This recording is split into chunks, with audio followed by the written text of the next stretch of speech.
لیکن اگر دیکھا جائے تو جتنے بھی آپ کے جتنا بھی جو ایریا ہے، گلبرگ کا ایریا ہے، گڑی شو ادھر کے ایریا، وہاں پر تھوڑے سے جو مسائل چل رہے ہیں ان کو کس طرح وہ ٹیکل کر رہے ہیں؟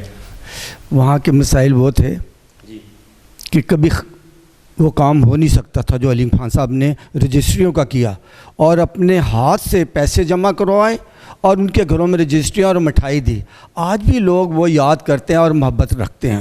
علیم خان صاحب کی خود ذاتی جو ان کی کوشش ہے نا، وہ ہے محبت، اور ہم جو مسیح لوگ ہیں زیادہ تر اس کو ترجیح دیتے ہیں۔ جو محبت کرتا ہے وہ ہمارے مسیح کے پیغام کو آگے لے کے جاتا ہے۔